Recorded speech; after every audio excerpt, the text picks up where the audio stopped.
suas Bíblias em 1 João, capítulo 3, e vamos ler do versículo 11 em diante. 1 João 3, do 11 em diante. Nós temos observado assim na história que acontece em cada fato, acontecem fatos, né, que são assim incompreensíveis. Esta semana nós tivemos mais um desses fatos. Eu não consigo entender. Um homem armado entra numa escola de crianças pequenas e ele assassina várias crianças, mata muitas crianças, dezenas. E esse fato ele é chocante por si só, mas ele é mais chocante ainda porque ele não é novo, ele se repete.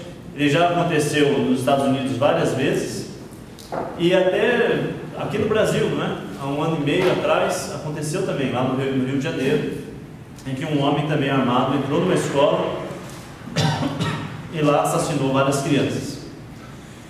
Então os crimes dessa forma nos chocam. Nós tentamos entender, tentamos compreender o que leva alguém a praticar um crime desse.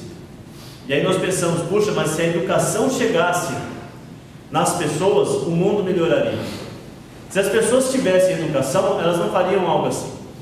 Mas aí acontece lá nos Estados Unidos, né? Num lugar rico, num lugar abastado, e pessoas de boas posses. Alguns anos atrás aconteceu numa escola em Columbine, acho que Columbine seria a pronúncia certa. E era uma escola assim de elevado nível, e muitas pessoas até se mudavam para aquela cidade para poder levar os seus filhos e colocar naquela escola, porque era a melhor. E aí naquele lugar aconteceu essa tragédia, e dezenas de crianças também foram mortas, de modo que nós nos chocamos com isso. Eu também fiquei chocado há um tempo atrás quando houve aquele caso da família Nardoni. Vocês lembram do caso? Em que o casal matou a própria filha, né? Na verdade era a madrasta conduzindo o marido, o pai da criança, a jogar a criança de um alto andar, né? Um andar alto de um prédio, e a criança já tinha sido espancada e foi uma coisa horrível. E quando eu ouvi aquele caso, eu pensei, puxa, o que leva um pai a fazer algo assim? O que leva alguém que devia amar a outra pessoa a assassinar aquele que ela devia estar cuidando? Como que isso acontece? Como que se processa? Qual é o caminho que leva alguém a essa tragédia? E casos assim, eles vão se repetir. Eu posso dizer que daqui a alguns anos, ou eu, um outro pregador, vai poder voltar aqui e falar, estou estarrecido, estou chocado, aconteceu uma tragédia assim, assim, assim, e vai se repetir. Enquanto houver humanidade, coisas assim vão acontecer. Por que acontece? Porque existe uma maldade no ser humano, existe uma tendência, uma inclinação, é o que a Bíblia nos fala, e sempre nos choca. Eu tenho o primeiro caso de assassinato na Bíblia, e esse primeiro caso ele é quase um modelo de todos os outros. Esse primeiro assassinato ele traz em si um símbolo, e nós vemos aqui o nosso irmão João trazendo e comentando esse fato. Vamos voltar um pouquinho ainda em 1 João. Deixa eu comentar aqui uma outra coisa. 1 João, capítulo 3, versículo 10, ele fala assim: desta forma sabemos quem são os filhos de Deus e quem são os filhos do diabo. Quem não pratica a justiça não procede de Deus, tampouco quem não ama seu irmão. Como que nós fazemos então para saber por que essas coisas acontecem? Porque essas pessoas, elas estão seguindo um caminho, elas são filhos, elas pertencem ao maligno. É isso que João fala sobre Caim. Fala, esta é a mensagem que vocês conheceram desde o princípio, que nos amemos uns aos outros.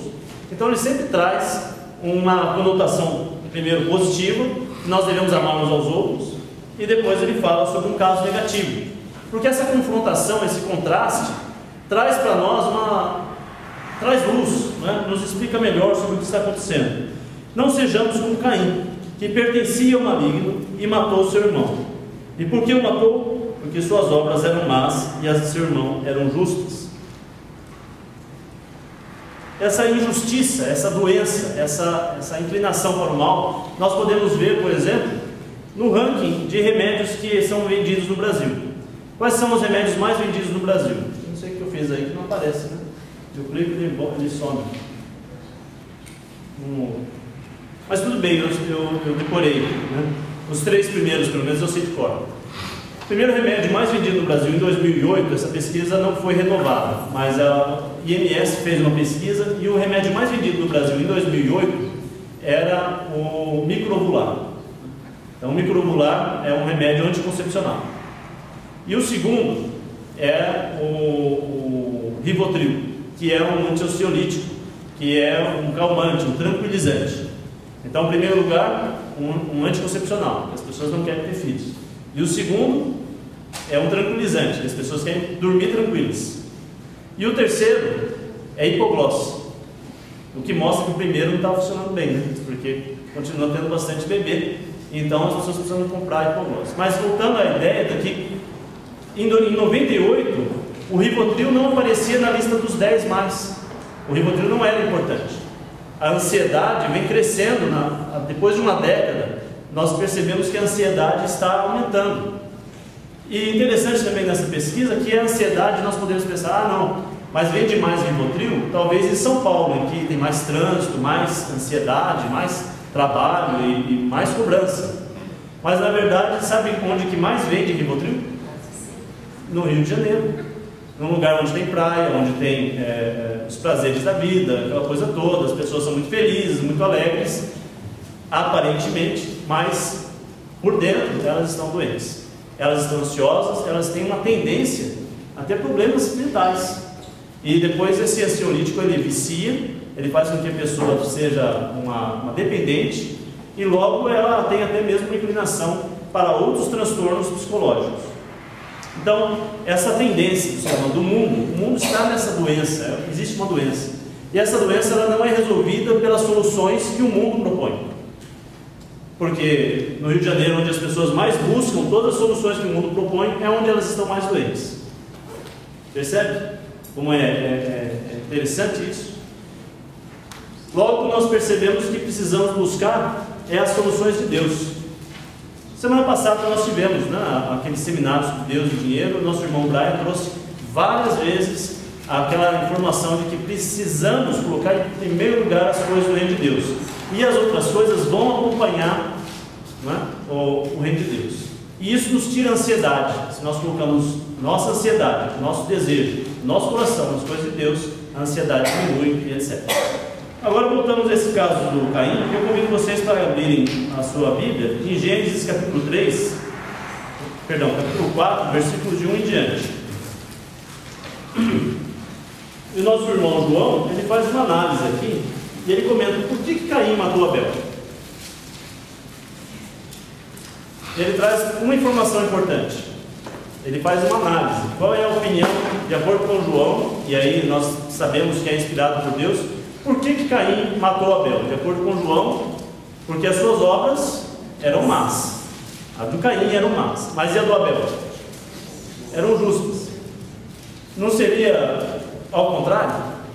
A pessoa que pratica boas obras deveria ver uma pessoa praticando más obras, e essas más obras deveriam transtornar o justo, e o justo então mataria alguém porque ela pratica más obras.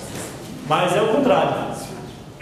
O Caim, que pratica más obras, era um injusto, ele se ofendeu com aquele que era justo e foi lá e assassinou. Vamos resgatar então aqui a história do Caim com Abel, no capítulo 4, versículo 1 de Gênesis. Adão teve relações com Eva, sua mulher, e ela engravidou e deu à luz a Caim. E disse ela: com o auxílio do Senhor tive um filho homem. Voltou a dar à luz, desta vez a Abel, irmão dele. Abel tornou-se pastor de ovelhas e Caim agricultor. Passado algum tempo, Caim trouxe do fruto da terra uma oferta ao Senhor. Abel, por sua vez, trouxe as partes gordas das primeiras crias do seu rebanho. O Senhor aceitou com agrado Abel e sua oferta, mas não aceitou Caim e sua oferta. Por isso Caim se enfureceu e o seu rosto se transformou. O Senhor disse a Caim: por que você está furioso? Por que se transtornou o seu rosto? Se você fizer o que é bom, não será aceito, mas se não o fizer, saiba que o pecado o ameaça a porta. Ele deseja conquistá-lo, mas você deve dominá-lo. Vamos dar um instante aqui, vamos só analisar aqui a história. Os dois levam uma oferta ao Senhor. Isso é bom? É excelente, né? Então vai o Caim e leva uma oferta. Um ponto interessante é que o Caim é quem leva a primeira oferta. O Abel vai e entrega depois. Qual é o tipo de oferta que o Caim pega e leva para Deus?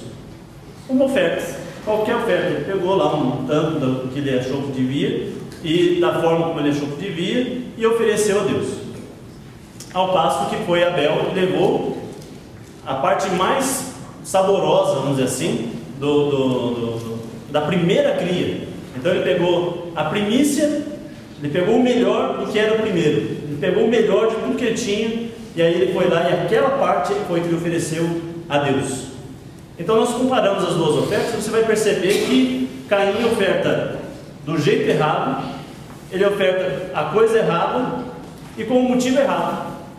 Ele parece que só quer ser reconhecido como um adorador, mas ele de fato não é um adorador. Caim ele está somente sendo alguém que finge ser um adorador, e isso não é aceito por Deus.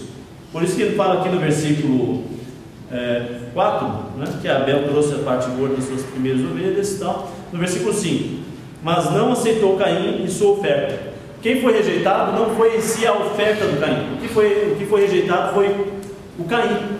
O coração do Caim é que estava corrompido. Ele não analisou a si mesmo. Em 1 Coríntios 11, no versículo 28, fala que nós devemos analisar a nós mesmos e assim participar da oferta ao Senhor, da ceia do Senhor. Mas é o mesmo princípio.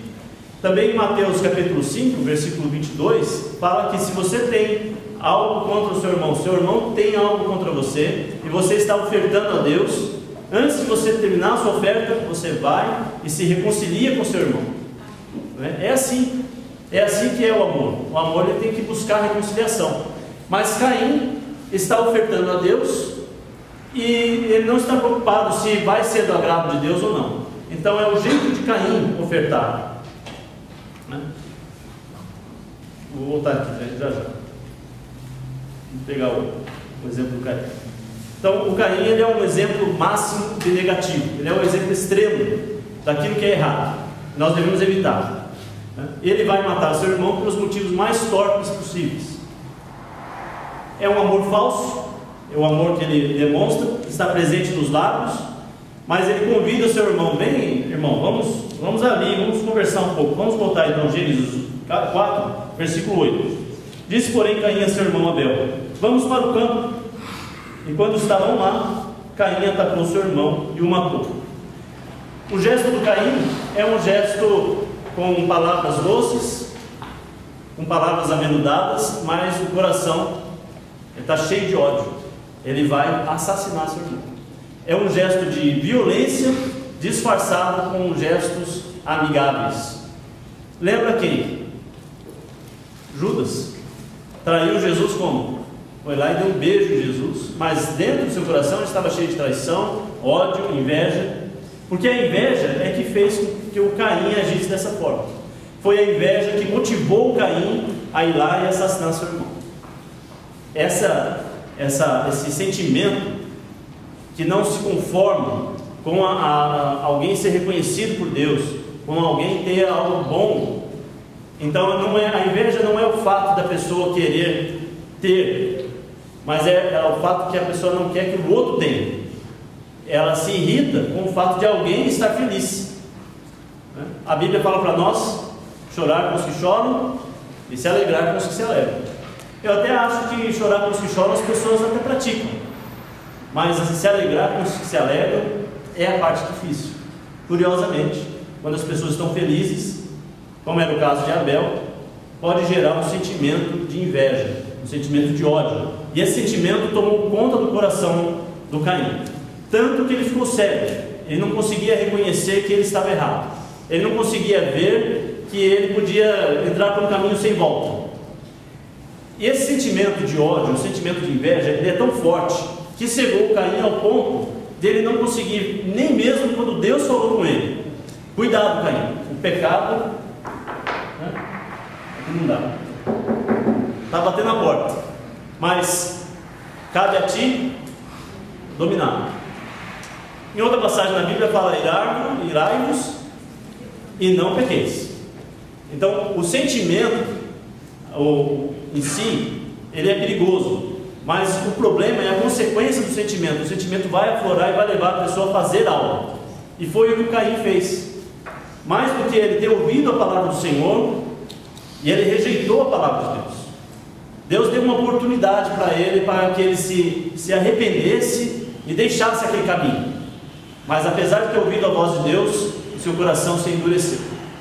Eu ouvi isso uma vez, eu achei muito interessante, quero compartilhar com os irmãos. Alguém foi para um evento, e ele então orou diante das pessoas: Senhor, abençoe que eu possa sair desse evento melhor ou diferente do que quando eu entrei. E o comentário foi exatamente esse: você não precisa fazer mais essa oração, porque sempre que você chega na presença de Deus, você vai sair diferente, mesmo que seja para pior, mas você vai sempre sair diferente. Caim, na presença de Deus, ouvindo a voz de Deus, ele saiu, mas ele saiu pior, ele saiu mais endurecido. O coração dele já não estava mais sensível às palavras de Deus. Antes de chegar à presença de Deus, ele era ruim, ele estava mal. Mas depois de ele sair da presença de Deus, ele saiu ainda pior, ele saiu ainda mais determinado, e ele saiu maquinando. Abra sua Bíblia em Provérbios, capítulo 6, versículo 16. Provérbios 6, 16, e veja o que diz esse texto. Provérbios 6, 16 diz assim: há 6 coisas que o Senhor odeia, 7 coisas que Ele detesta: olhos altivos, língua mentirosa, mãos que derramam sangue inocente, coração que traça planos perversos, pés que se apressam para fazer o mal, e a testemunha falsa que espalha mentiras, e aquele que provoca discórdia entre irmãos. O Caim atendeu todos esses. Ele maquinou o mal, os pés dele se apressaram para fazer o mal, e então ele fez todo o caminho, e ele derramou sangue inocente. Nós sabemos que Abel era inocente porque o próprio Jesus diz que ele era justo. Também no livro de Hebreus fala que ele era um homem de fé, um homem justo, e o seu sangue era um sangue inocente, e foi derramado. Essa passagem fala para nós que nós devemos tomar cuidado com o que nós estamos maquinando. Nós maquinamos as coisas, nós planejamos, e os nossos pés às vezes se apressam para fazer o mal. Se você perceber, quando você quer fazer uma coisa errada, você vai ver que é esse o caminho.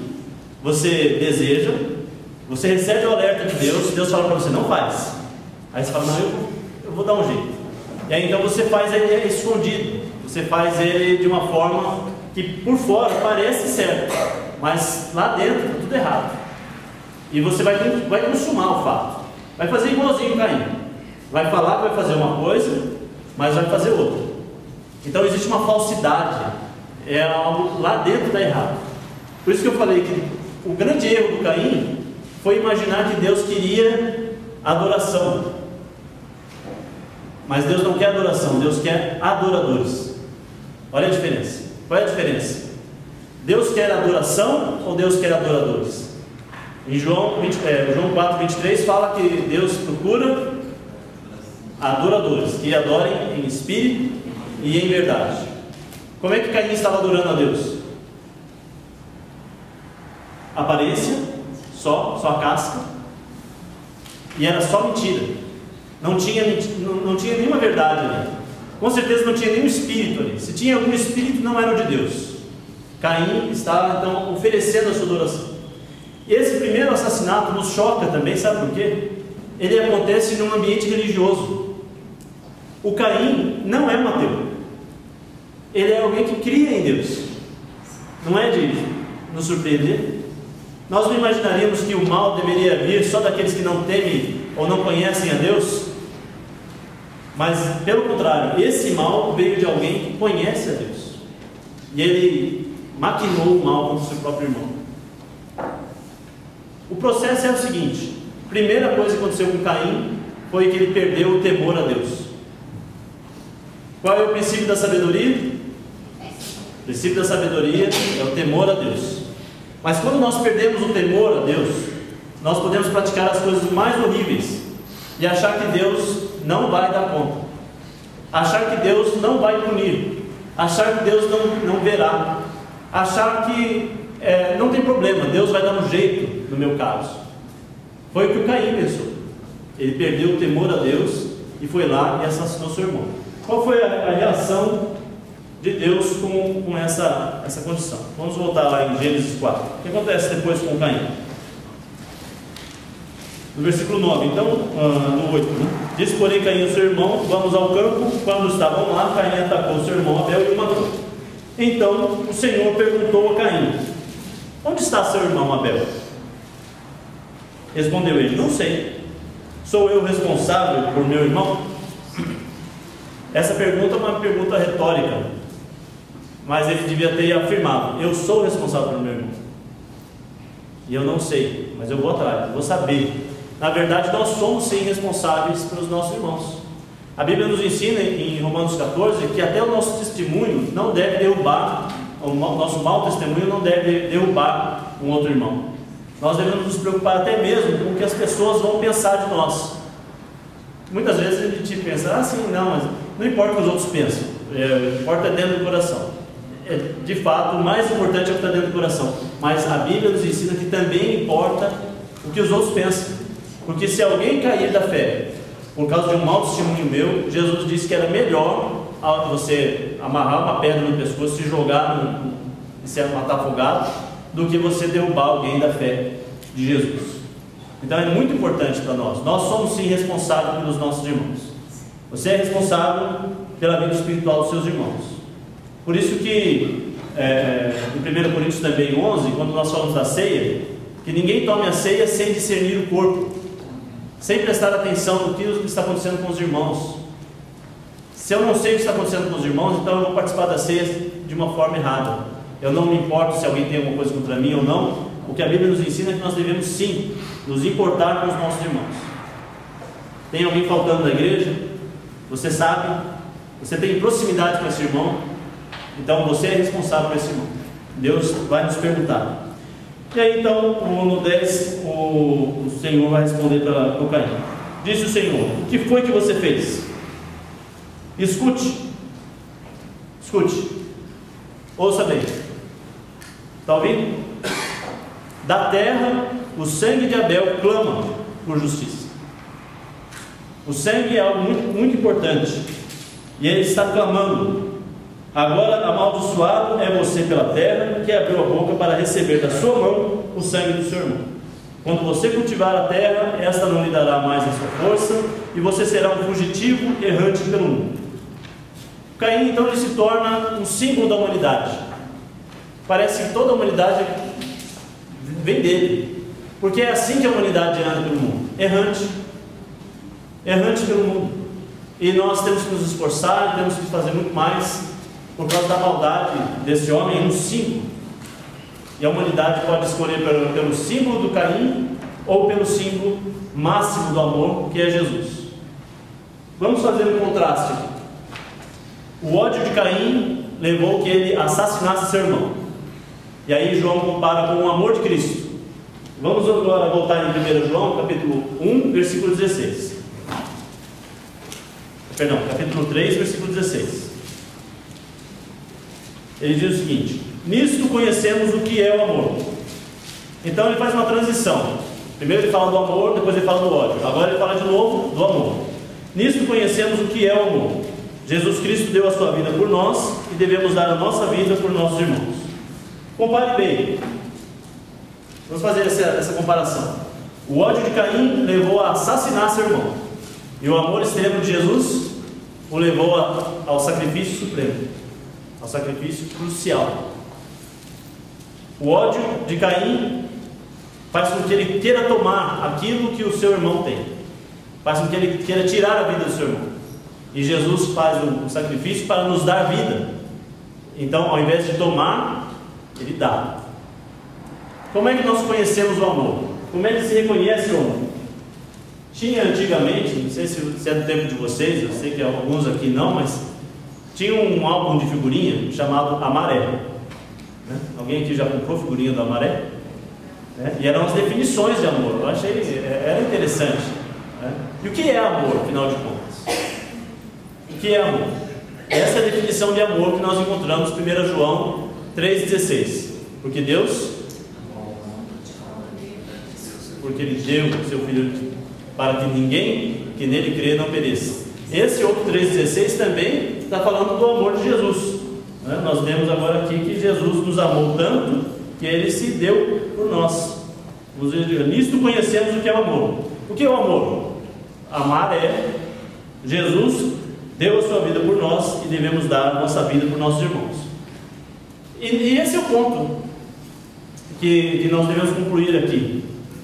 Nós devemos amar nossos irmãos. Como é que nós devemos amar nossos irmãos? Na mesma medida de Jesus. A que ponto? Ao ponto de dar a nossa vida. Você pode pensar assim, não, mas isso é dar a vida por alguém. Nós não podemos imitar Jesus para aquele sacrifício crucial. Nós não podemos morrer na cruz como Jesus, porque foi o sacrifício de Jesus que deu a salvação às pessoas. Nós não podemos dar a salvação para as pessoas. Nós só podemos comunicar a salvação para as pessoas. O nosso sacrifício vai ser aquele que está em Romanos 12, versículo 1 em diante. Não é? Como é que é mesmo que ele fala? Oferecer a sua vida como sacrifício vivo, santo e agradável a Deus. É o culto racional. Sabe o que é interessante? Se você for às vezes ver alguns casais que estão em briga, eles não conseguem fazer coisas simples. Um não consegue fazer uma coisa simples para o outro. Mas se vir um bandido e assaltar os dois, o marido se joga na frente da mulher e dá a vida por ela. Mas aí ele chega em casa, depois se ele sobreviver, né, vou dizer assim, senão ele não vai chegar em casa. Mas se ele chegar em casa, vai se repetir aquela coisa daquela discussão pequena, e eles vão brigar de novo por coisinhas pequenas. Mas se aparecer um bandido, ele se joga na frente. Então, às vezes parece que o mais difícil não é fazer esse sacrifício de se jogar na frente de alguém e dar a vida pela outra pessoa assim de forma extremada, mas é muito difícil você fazer as coisas pequenas dia a dia durante muito tempo. Semana passada nós estávamos fazendo uma reunião sobre o nosso ministério de benevolência e nós constatamos que há 2 anos e meio, há quase 3 anos, nós estamos fazendo uma doação de 15 caixas de leite para um orfanato. Não é uma bênção isso? Porque é legal fazer uma grande ação e dar muitos brinquedos num dia do ano. Mas todos os meses, há 3 anos, quase 3 anos, esta igreja, essa pequena congregação, está doando 15 caixas de leite para um orfanato consistentemente. Isso é amor. Porque o amor ele é constante. Ele vai... E isso então uma ação pensada. É racional. O sacrifício vivo ele é racional. Ele consegue combater o eu e dizer: o pecado está batendo na porta, mas eu vou dizer: não vai entrar. Você não vai tomar conta de mim, porque é o amor de Deus que vai tomar conta de mim, e não o pecado. O pecado não vai me dominar, não vai ser a inveja que vai me levar a agir contra o meu irmão. Pelo contrário, vai ser o amor de Cristo, o exemplo máximo de Jesus, que é o nosso poder. Nós vamos amar. E vamos amar nas coisas pequenas, e vamos amar nas coisas grandes. E vamos amar em todo momento, porque é assim que conhecemos aqueles que seguem a Jesus. E nós possamos viver esse amor verdadeiro de Jesus e desfrutar do resultado desse amor. O resultado desse amor é que nós vamos ter uma consciência tranquila. E mesmo que o nosso coração nos acuse, Deus é maior. E então nós vamos viver tranquilos, sabendo que essa é a evidência máxima daquele que segue Jesus. Nisto conhecereis que são meus discípulos, porque amam uns aos outros. Que esta igreja seja uma igreja amorosa uns aos outros, nas coisas pequenas e nas coisas grandes. Deus seja louvado.